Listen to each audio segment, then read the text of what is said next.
Let me open this up. This is a brand new release. Here we go, brand new release. This is a brand new release. This is called Locomotion No.1. So must be, and I'm not sure exactly, but must be new series, I guess. Do you know how old it is? 200 years 1850, old. I was going to say. No, 1825. Oh, sorry. A few years 1825. Wow. I know all about this. It's one of my favorite trains. Right. Okay. So built in 1825, one of the oldest steam locomotives. It was the first locomotive to ever pull a passenger. Ah, and carriage. Here are your passengers. That's right. They come in a little bag, so we've got little people. And it's not that I took cheap notes, but we definitely worked on the Stockton and Darlington Railway. Right. Built by Robert Stephenson. That's the same guy that built the rocket. The rocket, yes. You know the rocket one? Rocket, yeah, absolutely. Infamous. Predates the rocket by 5 years. So 5 years before the rocket, this was a thing. Now, I did have a screwdriver. And your screwdriver is here. Still exists today as a public display. Underneath there should be a screw. You have to take the so screw first out. we open this one, right? Oh, you took it. Don't need the screw. Oh, I did it the other way. Radio.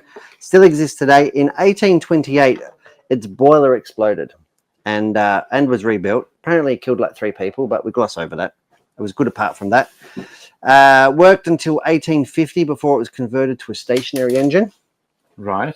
It's considered very important to the town of Darlington, where it was originally worked, so much so that it appears on the coat of arms for that football club. So I had a few notes ready. Well done, well prepared. You know that I do love trains. No, you read about trains every night. So let's... And it works. Now, the trouble we're going to have here... See the mechanism. I don't know whether everyone can see. We're going to have to try and get it into the overhead.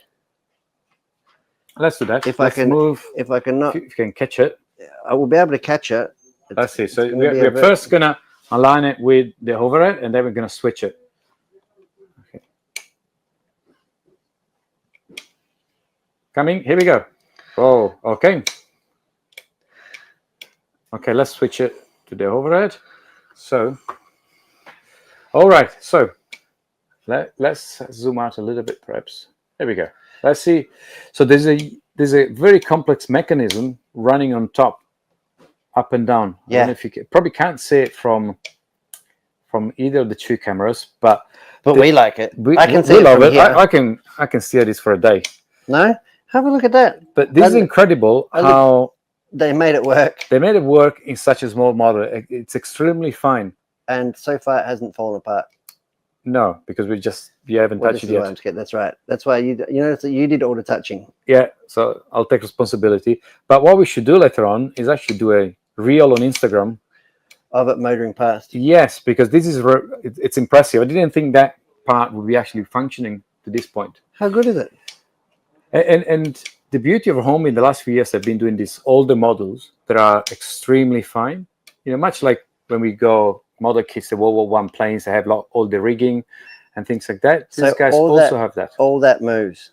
So as this goes up, this comes down. So there is that kind of piston effect, let's call it.